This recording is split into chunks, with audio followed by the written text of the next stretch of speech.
Hello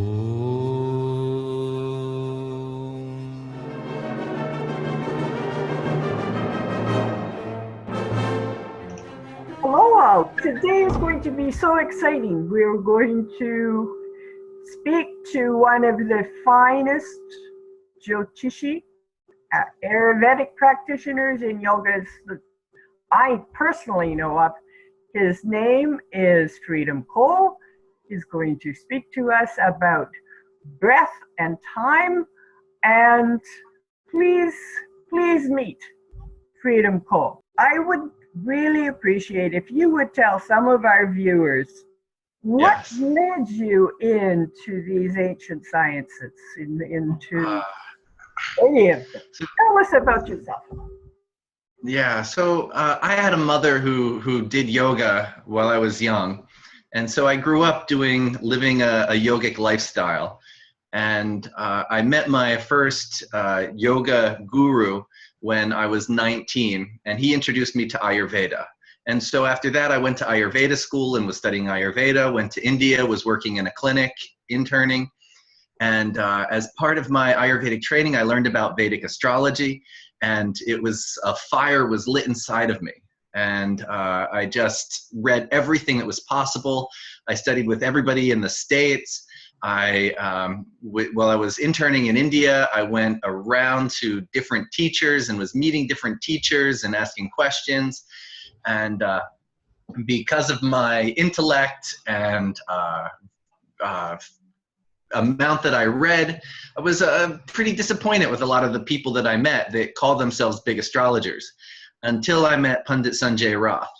And at that point in time, I went from feeling like I knew a lot to being a very tiny speck.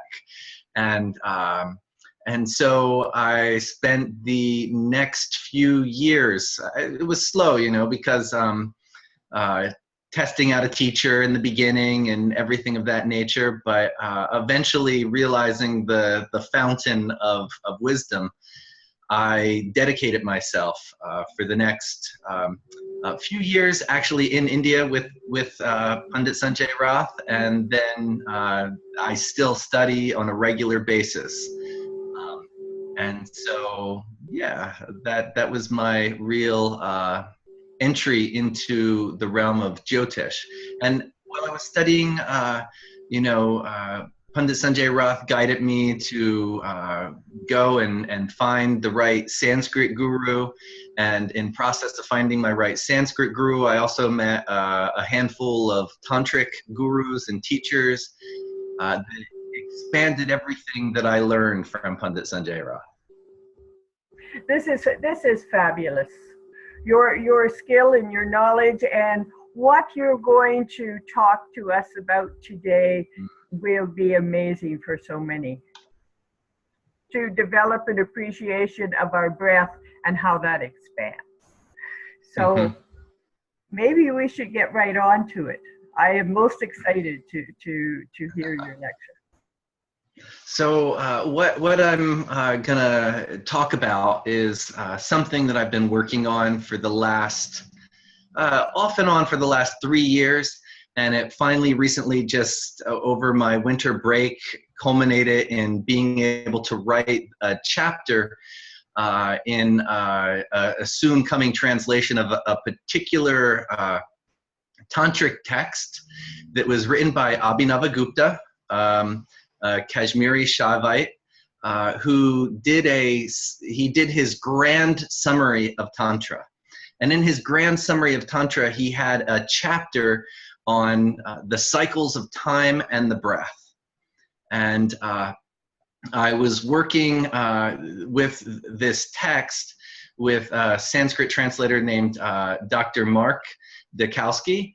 And Mark is, and just to give a little insight into who Mark is, before I was even born, Mark left high school, came to India, and became a student of Swami Lakshmanju.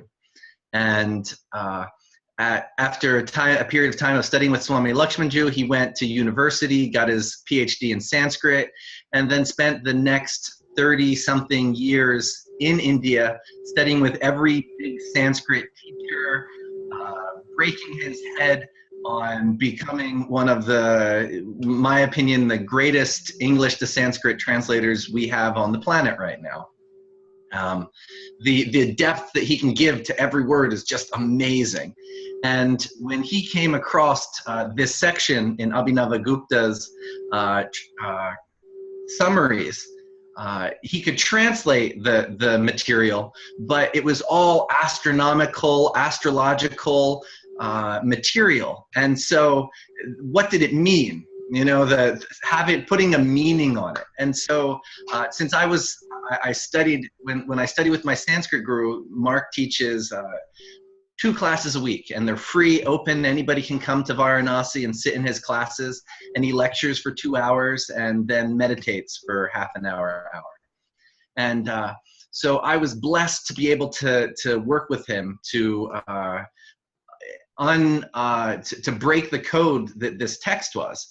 And if it wasn't for the teachings of Pandit Sanjay Roth, this chapter, I would not have had the knowledge to be able to help Mark decode this chapter. Mm-hmm.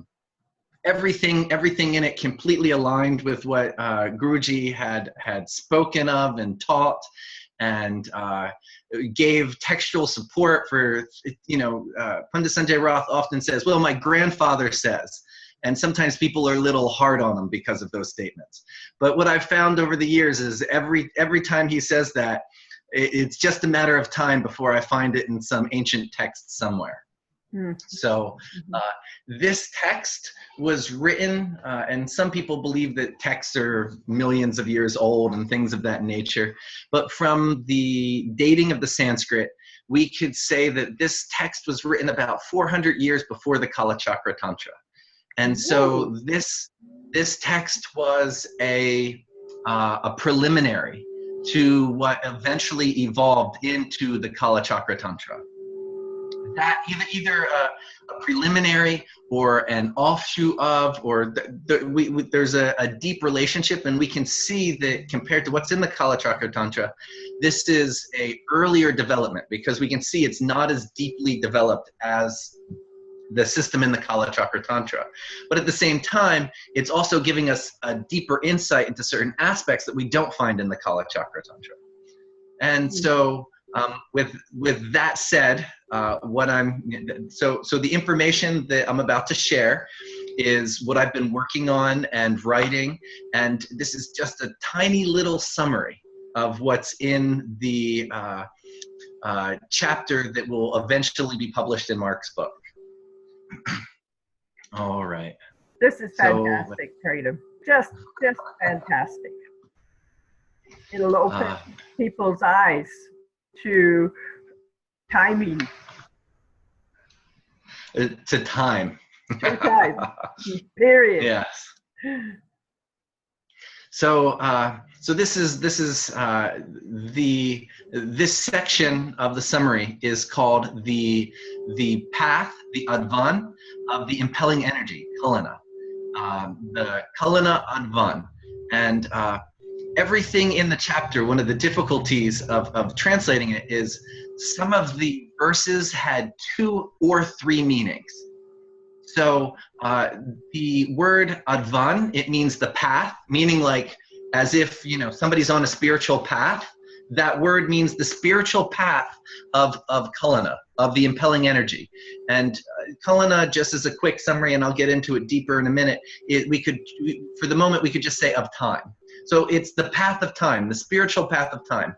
But advan also means the path, meaning a pathway within the body.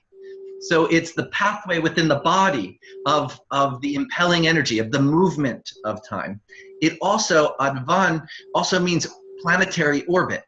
So it's talking about the orbits and the movement of the planetary bodies. So just even in the name of this path, we have 3 different interpretations. And the entire text continues again and again to use terminology that has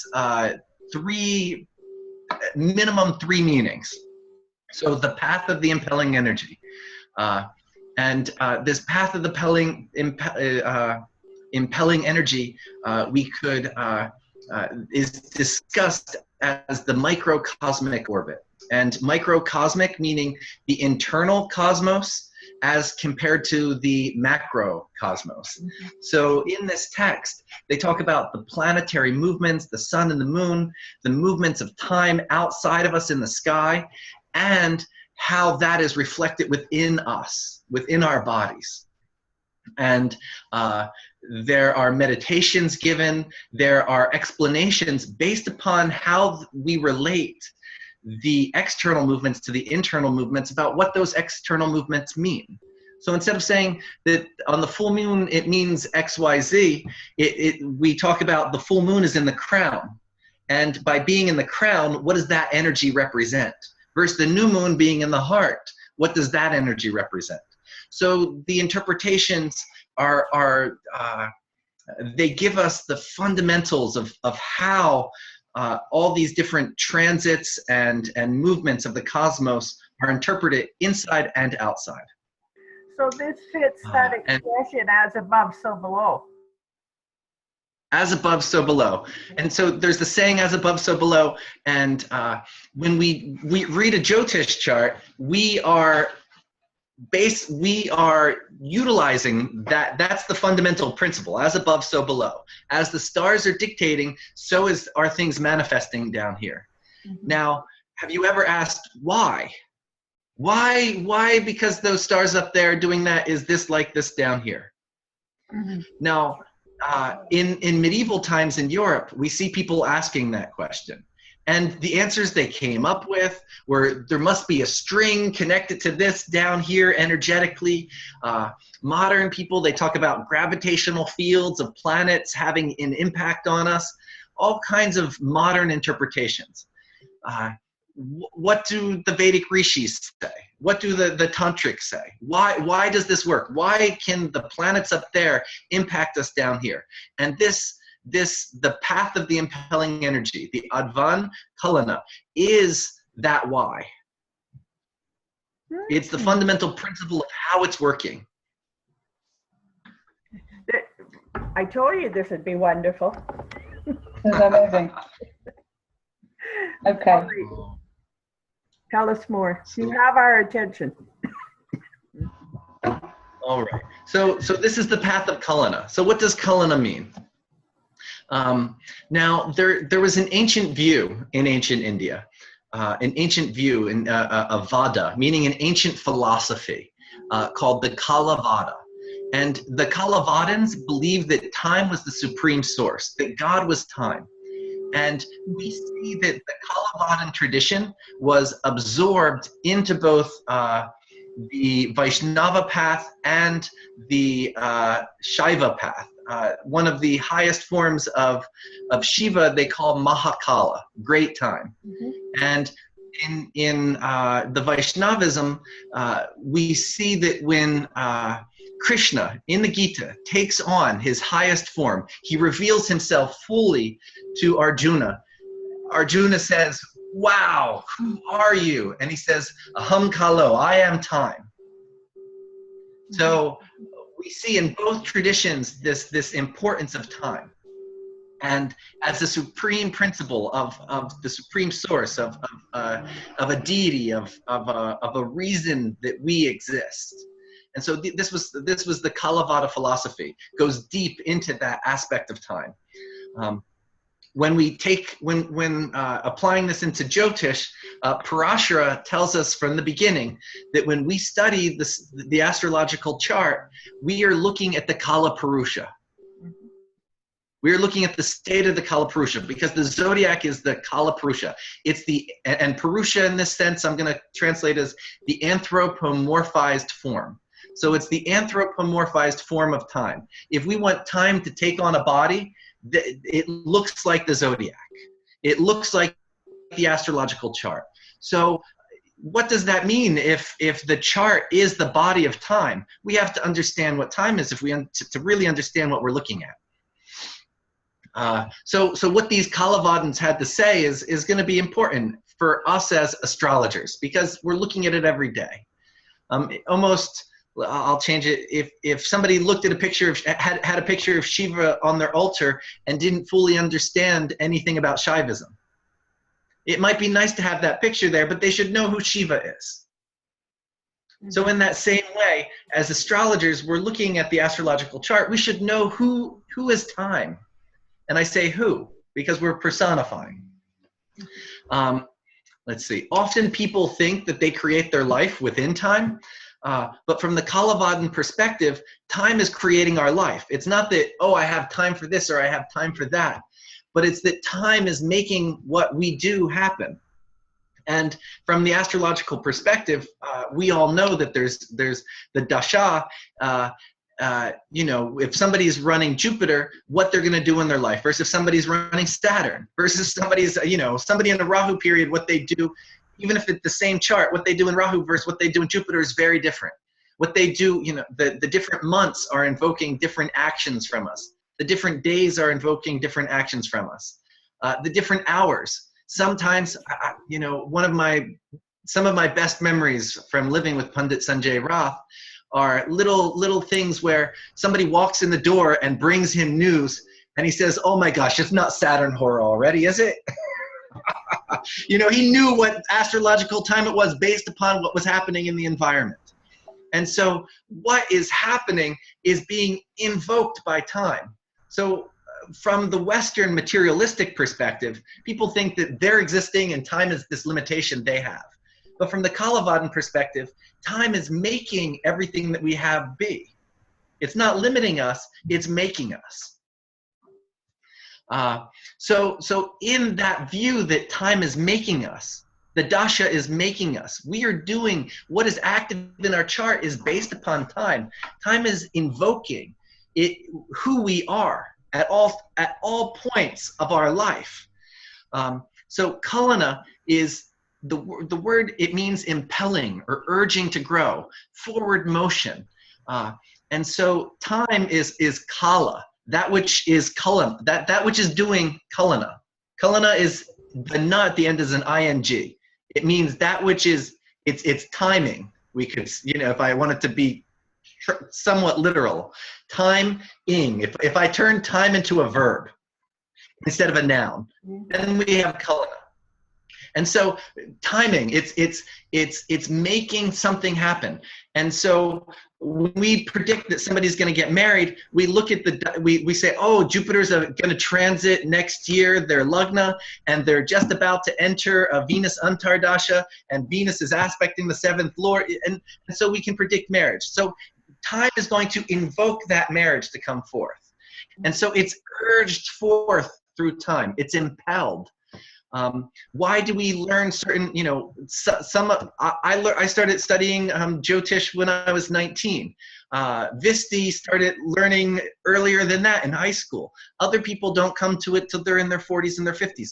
Why did it not get impelled until that time? Time itself brought it forth.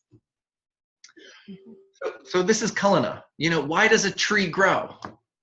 Why does a baby become mature? And why does a child become an adult? And why does an adult age and grow old? So this is all Kalana. It's time in. It's the happening of time. It's the impelling, the movement that time pushing us forward. And so we're a reflection. Say again? So we're a reflection of time. We are the manifestation of what time is bringing forth. Yes. Okay. And so Abhinavagupta, he discusses that time, there's two main aspects of time. And this, we see this in Surya Siddhanta, we see this in the Pancharatra Shastra, we see this discussed in many places. That time is krama and akrama. There's sequential time and then there's unsequential time.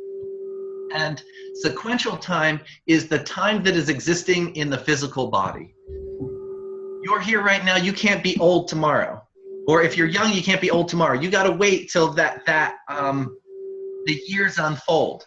If I'm in California, I can't just be in India in 5 minutes. I have to sequentially wait on an airplane, and it has to take so many hours to get there. But akrama time is the time that is existing in the shukshma sharira. It's the time that exists within the mental realm. So if I wanted to be in India, I could shut my eyes and visualize that I'm in India. I could astral project and be in India right now. I'm not limited by time. I can visualize myself as being old. I can visualize myself as being young. So the akrama realm of time is, it's not sequential. I can be, based upon what thought invokes, I can be anywhere at any time. And this becomes important with these practices because on the external level, time is you know, the new moon cycle, it takes 1 month to happen. But in the mind, I can make the full moon to new moon happen in an inhale. Like that, I can have full moon to new moon. So within me, within my mind, time has a different status. It doesn't have to be sequential like it is on the material realm. Yeah. That's why I can make a list of 75 things to do in my mind and physically can achieve one. Exactly, exactly. All right, so let's see. So then, and I'll, let's see if I should change back and forth like this, right? So then if we look at one of our oldest textual resources to time and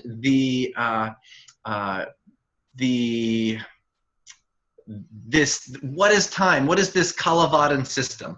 And in the earliest literature we find is from the, and there's some in the Rig Veda, Mandala 1, Sukta 164. But where it really gets very clear is in the Kala Sukta in the Atharva Veda. And here, and I just present this just so we can start by worshiping time.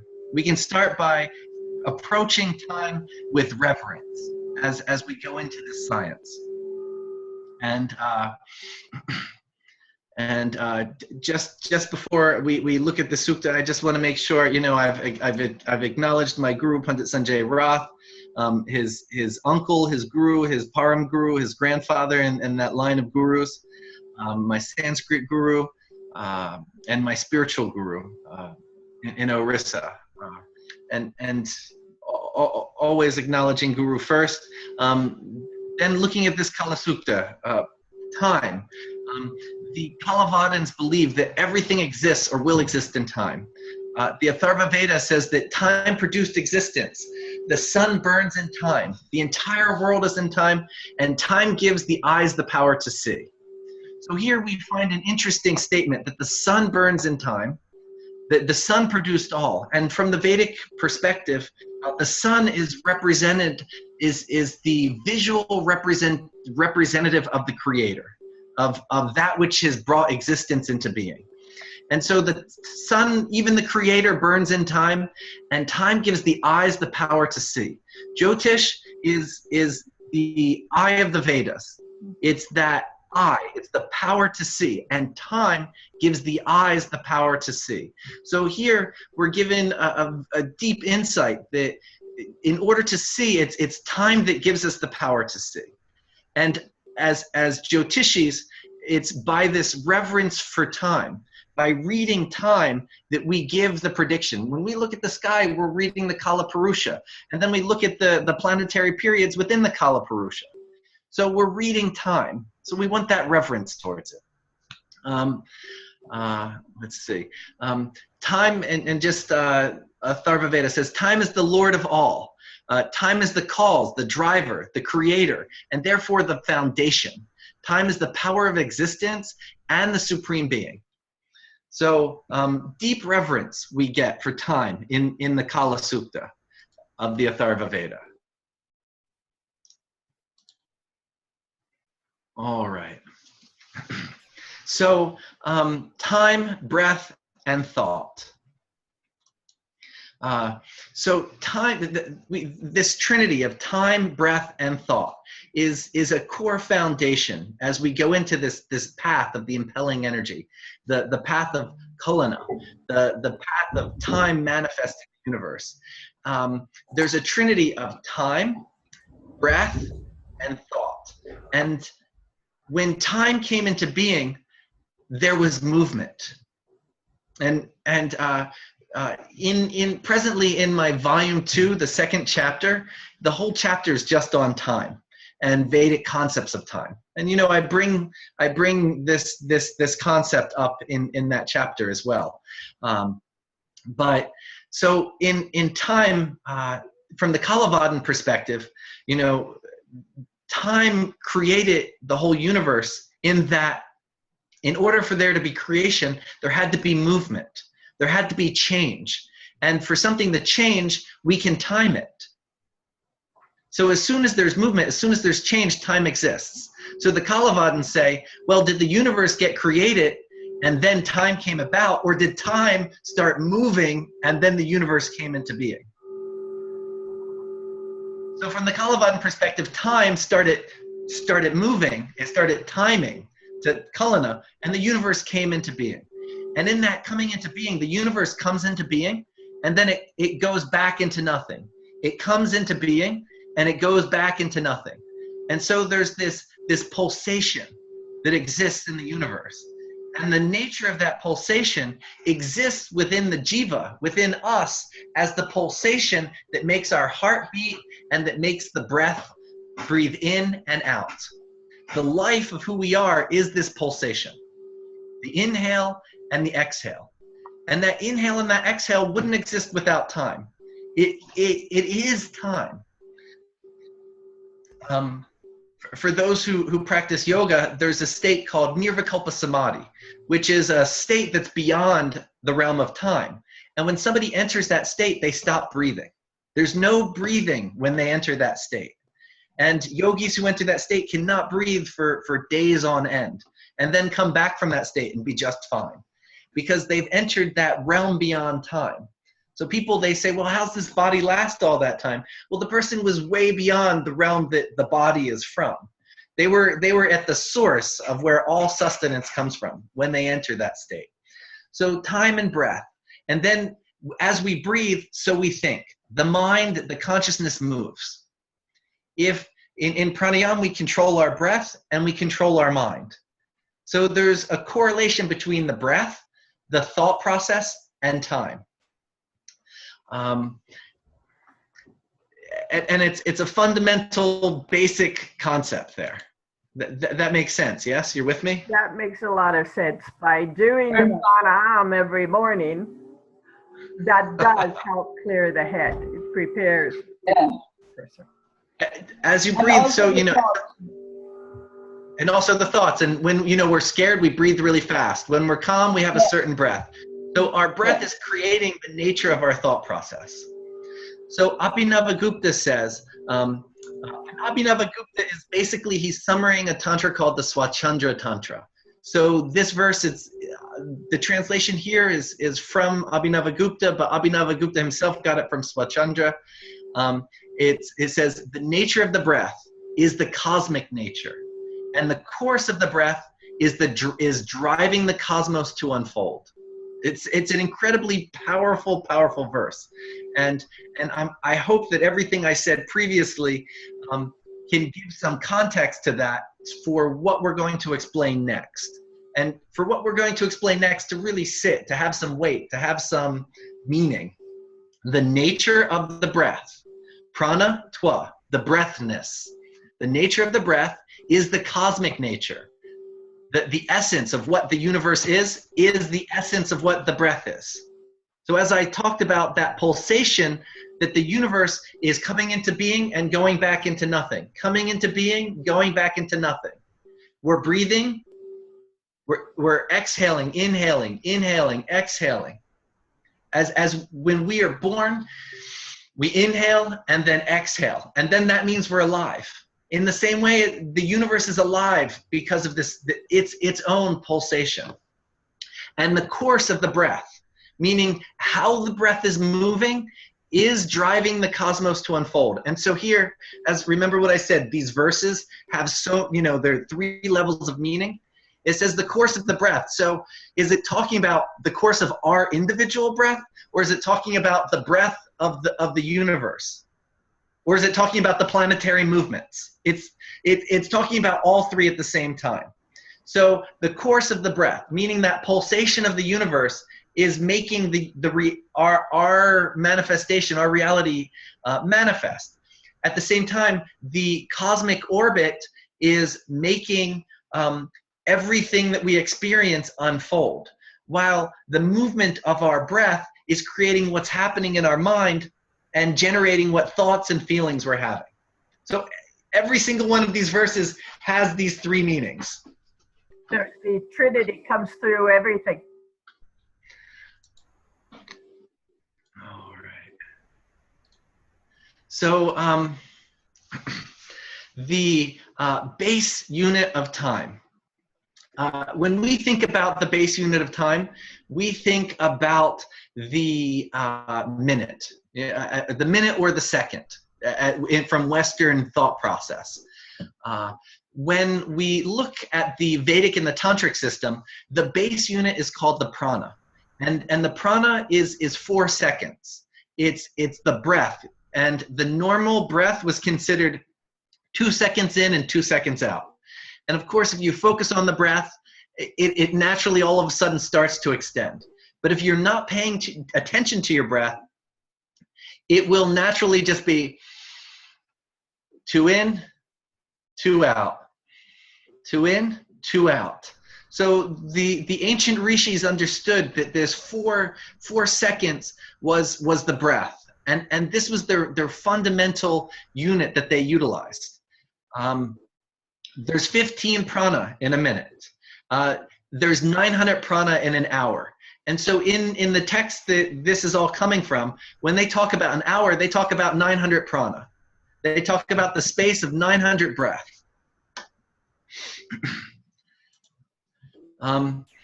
When we, so that base unit of time is equivalent to arc in space. And let's see, so that 4 minutes, that 4 minutes, that prana of 4 seconds becomes 15 prana in a minute, becomes 60 prana in 4 minutes.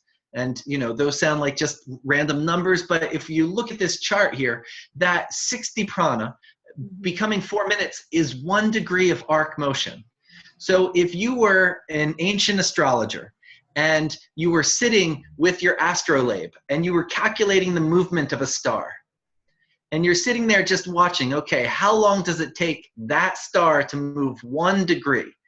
Literally in 60 breaths, that star would move 1 degree. If we're calculating the motion of the moon, the sun, anything from a geocentric perspective, we're looking up and we're seeing how fast these planetary bodies are moving through the sky, the stars are moving through the sky. They all move 1 degree in 60 breaths. So why is a degree broken into what we call 60 minutes in English? You know, here we have this fundamental why. This is why. Why 60? And why is the prana the base unit? So we can understand that from the astrological perspective, the prana is the base unit, 4 seconds, and there's 60 of those pranas in a degree of arc motion. Now, in an hour, 90 prana. In 24 hours, we have 21,600 prana, but in just the day, we have 10,800 prana. 10,800 prana in the day, 10,800 prana at night. It just happens to be 10800. Just happens to be that many prana. So this number, 1,008, it shows up all over in the astronomical calculations.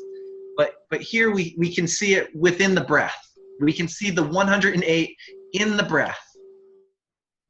All right. This is going to explain so much for those people who still calculate their charts by hand. You needed all those figures to know exactly where to put the graha to calculate everything. And you know, I really appreciate this. Now I know when someone asks me, why is that so? Thank you. So the key, before I move on from this chart here, is we want to see just in this graph, the correlation between time, 24 hours, an hour, 4 minutes. Or let's just look at 4 minutes there. So we see that in 4 minutes, there's 60 prana. So we see the correlation between time and the breath. Mhm. And then 60 prana is 1 degree of motion in the sky. And if we're looking at a basic chart, like not looking at the sky, it's going to be the movement of the lagna, 1 degree. So we have this direct correlation right here mathematically between time, the breath, and the chart. And now if the chart is invoking what we're thinking about, you know, when we do prashna, we cast a prashna and we can tell the person what their questions are. Somebody comes, I cast a prashna, somebody comes into my office, they're crying, they say, oh, I have money problems. I say, money problems because you're having problems with the partner. They're like, yeah, how do you know that? The chart shows it. How can the chart show what's going on inside the person? So here we have the degrees. Those degrees are showing what's happening in the chart, which is showing what's happening in reality. And it's correlated to the prana, it's correlated to time. So here we have a complete mathematical, diagram of not why does that work, but exactly this is how it does work. Can I just stop you? This is very interesting. This one which you came up with, Prashna one. Before Yes. we just move, can you just explain a little bit, with an example? So if somebody comes, so we get a degree of a Prashna degree, right, of a lagna, what's happening. Mm-hmm. And how do we take it forward? So with the prana. With the prana. So I wouldn't say, there's and without getting into the whole realm of prashna. Okay. Okay. More I'll go into the why is the prashna working. Okay. Okay. Less about what we are going to do with the prashna, but at the level that I'm approaching it from, why does prashna work? Great. That's fine. I think that'll answer it. And the thing is, if we look, there's a lot about watching your breath. And in the Shastra on the breath, they talk about watching the breath. Which nostril is it in? And and I'm just going to use that as an example instead of getting too detailed. But Sure. within the lagna, the one side of the lagna is solar. One side of within the lagna. In the lagna, there's a Rashi, and that Rashi, half of it is solar, half of it's lunar. Okay. So when we look at the breath is switching between nostrils every hour. Yeah. And so based on that lagna and its solar lunar nature, it's going back and forth. Now that hour can again be divided into, from the Swara Shastra, into 5 elements. And we can watch those 5 elements on the inside of the nose, on the top of the nostril, on the outside of the nostril. We can, if we're aware of the breath, we can feel exactly where that breath is within that nostril, on what side it is. And again, that's correlating to what's happening within that Rashi. Rashi. Okay. So what's happening in the prana is what's happening in the Rashi. Now, why, when we look at a prashna, somebody called us and they asked the question, why did they call then? Why didn't they call the day before? Why didn't they call last week? Perfect. Because the planet moved into a certain position where it's creating a certain pranic movement and it's creating a thought to arise. And that thought is arising at that stage, meaning that the answer is there in the chart because the prana just invoked what they're thinking about. So the pranas and time has just in, as we say in simple language, the time has just come. Yeah, just as the prana. Yeah. Thank you very much. And as you see, in order to understand that, we had to understand that time, breath, and thought are all, they're a trinity. Yeah, Trinity is amazing. Yeah, it works now. Yeah, I'm sure. Thank you. And so I'm not saying how to do prashna there, but that explains how prashna works. Yes. I mean, you have answered, you have given a lot of bits in it, which is very precious. Thank you. And so everything that we're looking at right now, just how that explains how prashna works, all of this is that we're looking at now is the underneath of the Kalapurusha. This is the why. Like, why do the planets affect us? This whole science, everything that we're going to talk about right now is all the why. And so can we put why into one sentence? It becomes difficult. You know, we're going to spend a whole hour discussing the why. But it's definitely, the Vedic sages didn't say it was gravitational fields, and they didn't say there was some energetic string from a planet moving something in your head. You know, this is the level that, this is what the Vedic rishis and the tantrics were teaching. And everything that's in these tantras, we can trace back to the Kala Sutta. We can trace back the line of thought into the Kala Sutta. So we can see it's both Vedic and tantric. All right. So within this text of the Abhinavagupta shares with us, he talks about something called the end of the 12. By the end of the 12, he meant 12 fingers above the crown. So he's talking about a chakra that's just above the crown. So when I say the end of the 12, the Dwadashanta, it's not the crown chakra, but it's the next chakra up. And his whole teaching, the primary teaching is based from the crown chakra, that Dwadashanta, the 12 fingers above, to the heart chakra. And the whole teaching is in that realm. And now when we were looking at this text, Pandit Sanjay Rath, when he teaches meditation on the chakras, he always teaches meditating from the heart chakra up. He doesn't, you know, a lot of modern teachers and some of the later tantras, they talk about meditating on the first 3 chakras. Pandit Sanjay Rath regularly avoids the beginner student meditating on the first 3 chakras. And I never really got that. I'm like, why? Why, like, you know, and he said, it brings up too much stuff that, you know, a beginner can't handle and this and that. And I was like, and then when I came across this text, it was completely, everything was from the heart chakra up. All the work was heart chakra up. And how this text explains it is, it says from the heart chakra up, it's sputa, S-P-H-U-T-A. Now, as I said, all the words have multiple meanings. So this word sputa here, it's on one level, it's meaning that the time is sequential. The breath is, we can calculate the breath from the heart up to here. If you inhale and exhale, you can be aware of where air is. So from a very physical level, it's sputa, it's sequential, it's moving in and out. When we take it to the astrological level, sputa means a degree. It means being able to give something the exact degree in minutes. So the prana from the heart to the 12 above is, we can calculate that and correlate it to the cosmic movements.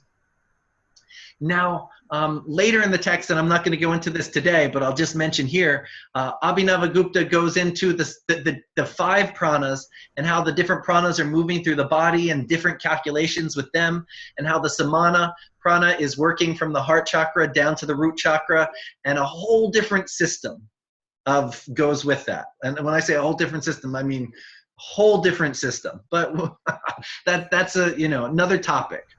So we're going to talk about from the 12 inches above the head to the heart. And the inhale is said to begin from the end of the 12 above the head.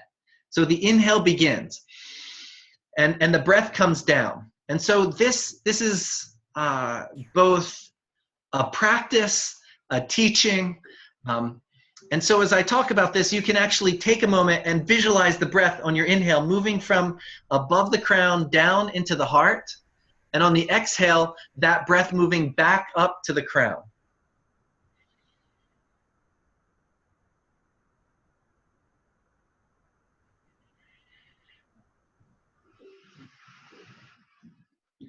And within that, the end of the inhale in the heart. So if the inhale starts here, it comes down into the heart. And then the the exhale starts at the heart. That means we correlate that. Let's see, do I have it written here? I don't think it's written. So that correlates. The inhale is correlating. The inhale. The inhale is correlating to the night, and the exhale is correlating to the day. So as the breath goes in from the crown down to the heart, this is the night, and it's the deepest of night that goes down, and then we have the dawn in the heart chakra. Okay. And so then sunrise happens in the heart chakra, and then it moves up, and the day happens, and the whole day happens, and we're back up to the crown chakra. And then from the crown chakra, it's the end of the exhale, and there's that pause, and that's the sunset, and the inhale begins back down to the heart chakra. Sunrise. Okay. Ah, brilliant. So sunset is at the top of the head. Sunrise is in the heart. So within the breath, if the breath is 4 seconds, then 1/16 of that is an eighth of a second. And that eighth of a second is what we call the junction between the inhale and the exhale. So the sandhi of the breath is an eighth of a second.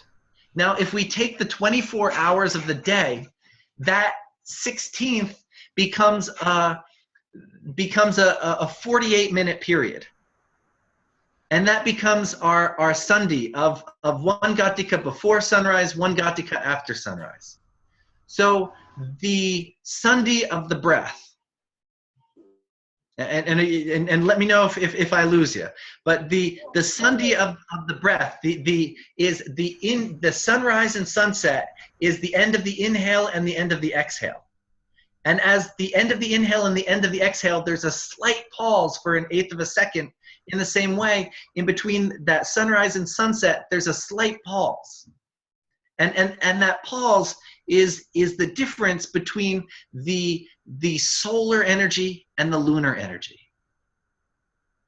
And so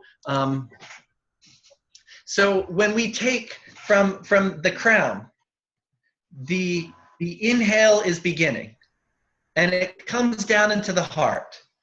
And so this whole time down, the lunar energy is active, and it's changing to the solar energy in the heart and coming back up. So that in between the solar and the lunar, it's happening in the heart. And in that sunrise, in the morning, we're in between the day and the night, the lunar and the solar. And so we enter a realm of in between. And the sun and the moon, the day and the night, these in the tantric texts are what are called the yugmaka. They're considered the root polarities. We have the polarity of sun, the polarity of moon, which you could say is male, female, hot, cold, whatever the polarities are. The root polarity is the sun, moon, or the day, night. Mm-hmm. So within the rest of the text, they say day, night, or sun, moon, and they always mean the opposites. They just mean what the Chinese say is yin yang. And from the Vedic perspective, it's day, night. Yeah. So the Vedic perspective is day, night. The Chinese say yin yang.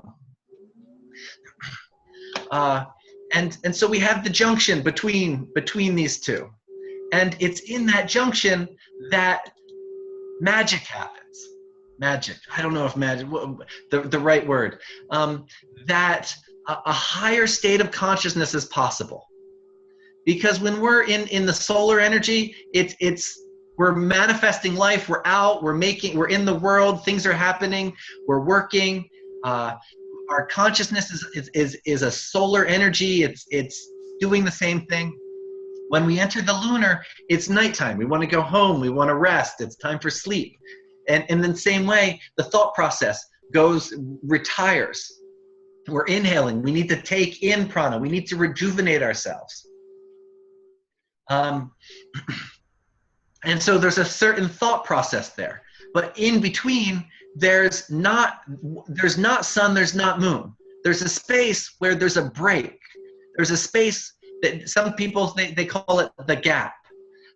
We call it the sandhi, that in between. According to this text that Mark and I worked on, the moment in the heart is the break of dawn. Let's see. And there it says, there is a space between night and day in which the true nature of the self, completely free of objectivity, resides beyond dualities. So in the nighttime and the daytime, we're in duality. It's in that Brahma Muhurta that duality is removed. It's at the Shiva's Muhurta, at the end of the day, at sunset, that duality is removed. Now, and I'll bring this deeper later, but just to point out here that the sunset, according to Abhinavagupta, is called the Maha Sandhya. It's called the Great Sandhya. So in the morning, it's where the nature of the self can be realized beyond duality. The sunset, he calls it the station of tranquility. It's where we can find peace. It's where the mind will reside in peace. And when somebody is not in peace, it's never that their body is not in peace. To not be in peace is a state of mind. So that evening sunset is where we find the true peace, the true balance within our lives. And here Abhijit is solar noon and solar midnight. And within the breath, that becomes the palate. And in some of the yogic systems, they talk about a chakra that's in the palate. The more modern one that has been made famous of the 7 chakra system, it doesn't talk about the chakra in the palate. But a lot of the ancient texts, they talk about a chakra being right back in the palate and palate. Basically where the breath is coming up, and instead of coming out of the mouth, it decides to go into the nasal cavity. That's the place where this special chakra is that's mentioned in the tantric texts. And that's considered the point of the Abhijit. So when the breath is in that midpoint, that's the Abhijit. It either comes out the mouth or it comes out the nose. There's a bifurcation happening there. Something can be normal or it can attain a higher state. And when we tell somebody, when we use the Abhijit Muhurta, we're invoking that the prana come out the nasal, that it's taking the higher direction, not the lower direction. And some people use Abhijit, they say, oh, just do it in Abhijit, as if no matter what, Abhijit will work. But what's required for Abhijit to work is the right pujas. The right, somebody can't just do something without the puja, without the invocation of God, and expect to get to that higher direction. So Abhijit is that point where the breath can go either a lower route or a higher route. Sorry to interrupt, Freedom. I just have a question. Is it like a kind of remedy by itself to watch your breath during the Abhijit point, or Abhijit Muhurta during the day, the one during the day and one in the evening? Does that give a kind of attention for because you said there's no duality and it's a point where you can attain peace? There was a small glitch and I didn't hear the beginning of what you just said. Okay, sorry. And I'm just trying to find out if somebody, like you said, if somebody is really distressed and they could use this prana, that is this point of sunrise and sunset, especially the sunset, because there is no duality, and when you are meditating at this point of time, it's like a remedy for itself for people who are really distressed. Is what you just gave away, saying that if you're going to meditate at that Mahasandhya point, the sunset point, so I just wanted to reconfirm. So is it like, kind of when we are going to sit in meditation, going to sit in and look, going to our attention for the prana, and then we do this lunar and the solar cycles, we pay attention to that and pay attention to where it comes from and then where it goes. This is it. remedy on its own for people who are really distressed. So I'm just for people who are going to listen to this, they are going to get, it's like a kind of a remedy what they're going to get if they are really distressed. Try this. This could help you in keeping you calm, or keeping you prepared, or making you aware of things. So the first remedy is first the pranayama. So the pranayama is the remedy. Being aware of the breath and equalizing the breath. Nadi Shodhan is, and really for 90% of mental disorders, Nadi Shodhan is your best remedy. Okay. And I say 90% because, you get to some of these really intense schizophrenias and stuff, and it's, it doesn't. They can't even sit and do Nadi Shodhan. They're not willing. But for as somebody struggling with depression, anxiety, bipolar disorder, Nadi Shodhan is your number one pranayama remedy, because any of those disorders are showing an imbalance in the prana. And so our most important thing is how do we balance the prana? How do we balance the right and left brain, the solar and lunar nadis? And you see from the Western perspective, they say balance the two hemispheres of the brain. But from the yogic perspective, we have to make sure that the prana is going to both sides of the brain. Sides, yeah. And so the Nadi Shodhan is making sure that happens. Now, our goal in working with that, in creating the peacefulness, is to create the balance between the solar and the lunar. Now, we can, in the middle of the day or the middle of the night, try and balance that.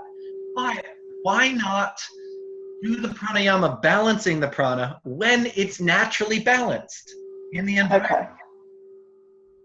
So that sunrise, the Brahma Muhurta, and the Mahasandhya at sunset, they are where the prana is naturally having a tendency to be balanced.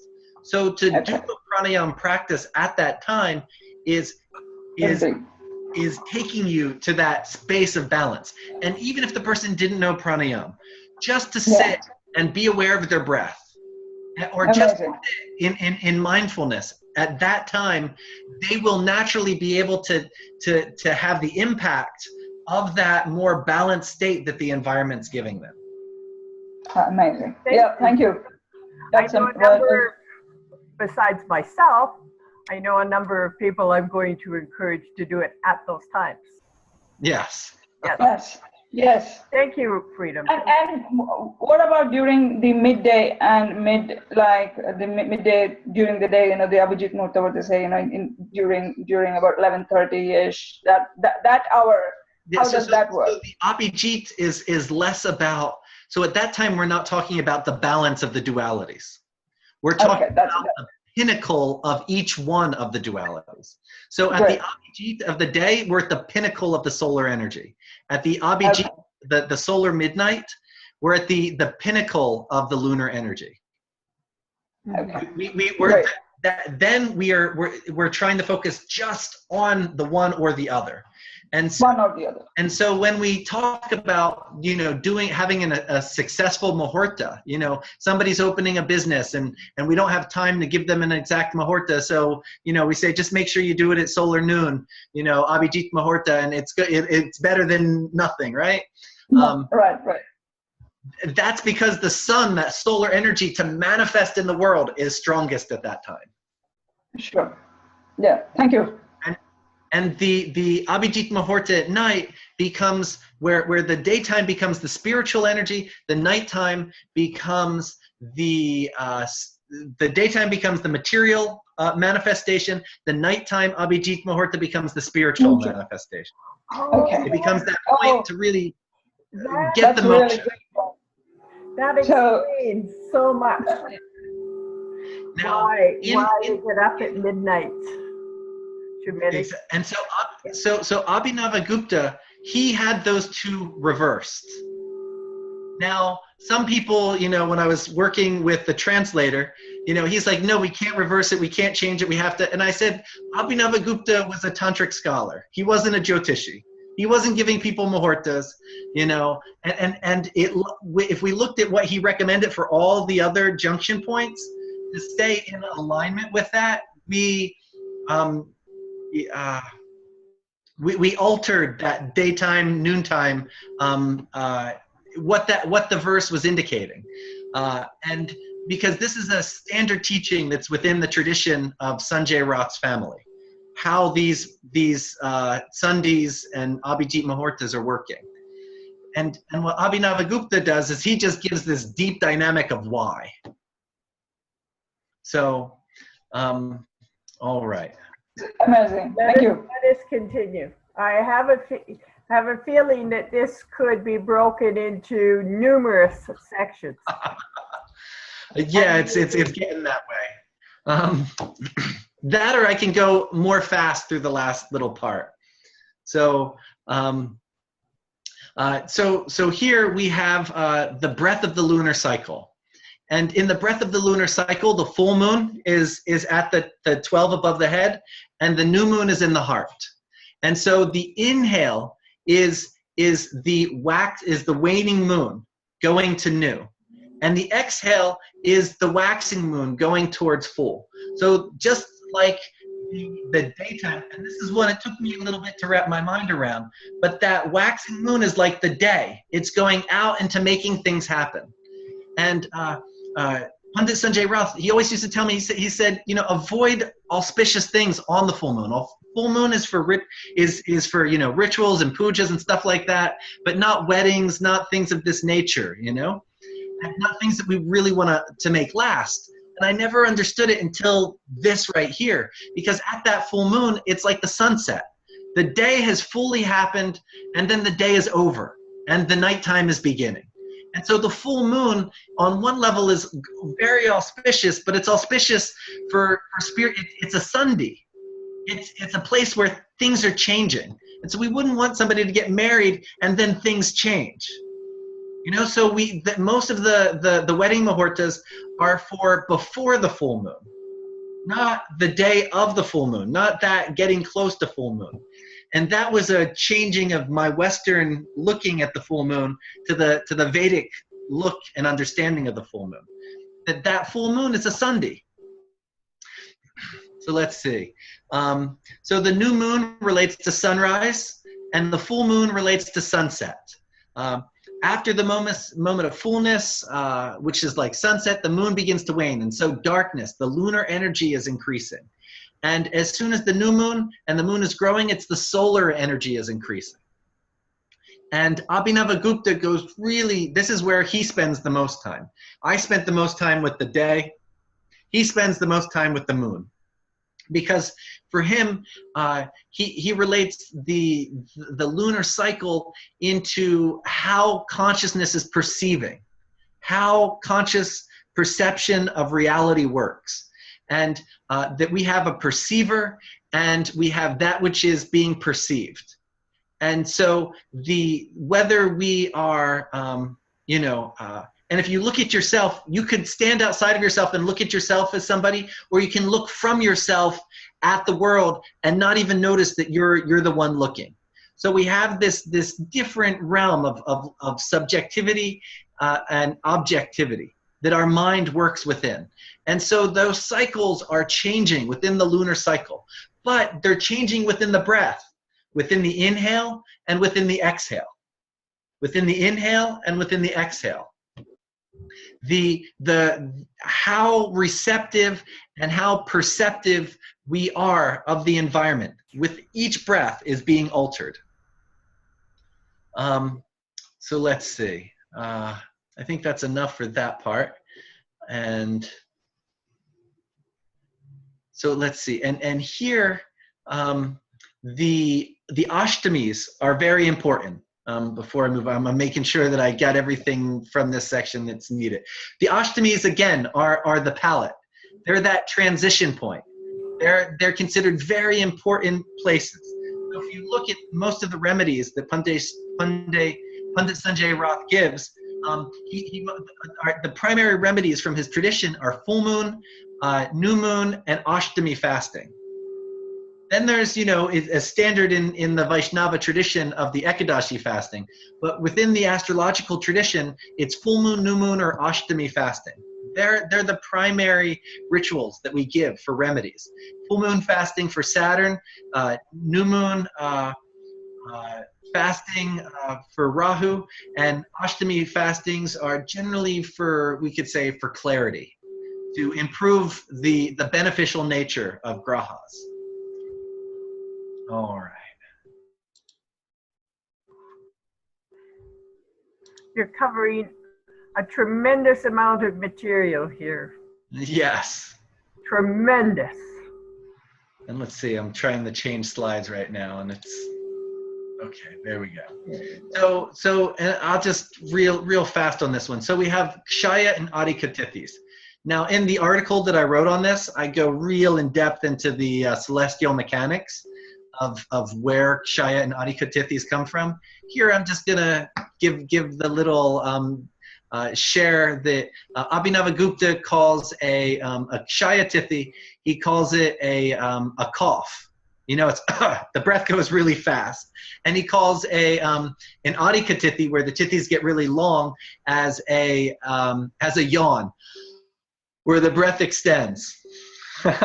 So the breath and the tithis are directly correlated. He's ensuring that all aspects of breath are being mentioned here.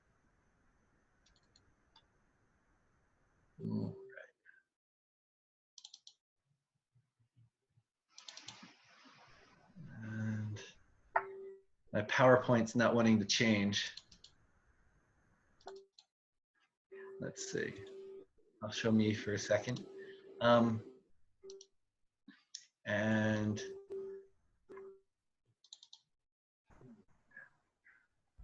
Freedom, if we are starting to have some challenge, it might be an omen. to slow down and have a second meeting to show the rest of the material, huh? I really think so. What you have far exceeded my high expectation, believe me. All right. I would like to. Let's you know, I think I'm gonna skip the next few slides, and just to make it a complete teaching alone, go over, because we'll skip the eclipse, because all this is going to be published eventually. All right, but you, I hope you Yes. are willing to come back and share the slides that we're skipping over. You have just given so much here, and we need time to absorb what you've offered. Let's see. I don't know how to turn the volume down on this. So there I go. So I just to roll around and summarize it. So this right here is the year. Let's go 5 more minutes. And no problem. Sure, absolutely. So instead of so we saw the lunar cycle here. This is the year cycle, and I love this image that somebody put together. This is the snow moving throughout the year. Mm-hmm. Tell me that's not a breath. I can't. I remember someone sent me that, and it's amazing.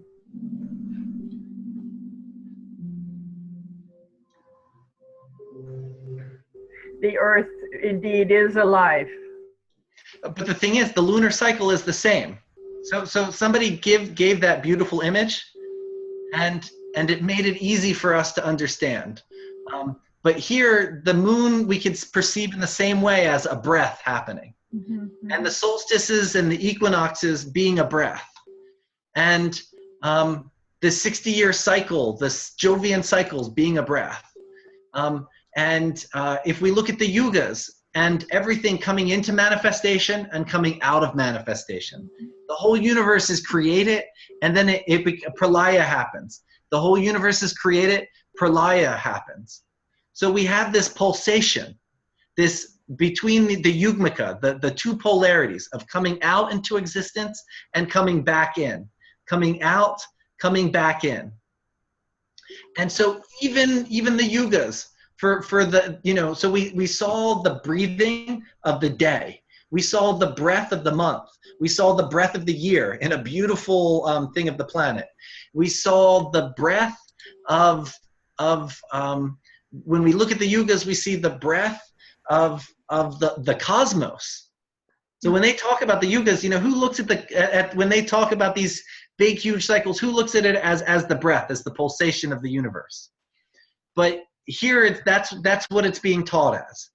And Abhinavagupta, and you see, I want to finish with this one, because after he gets all the way to this big cycle of the whole universe is breathing, he says, at the final end, there's this thing called Samya.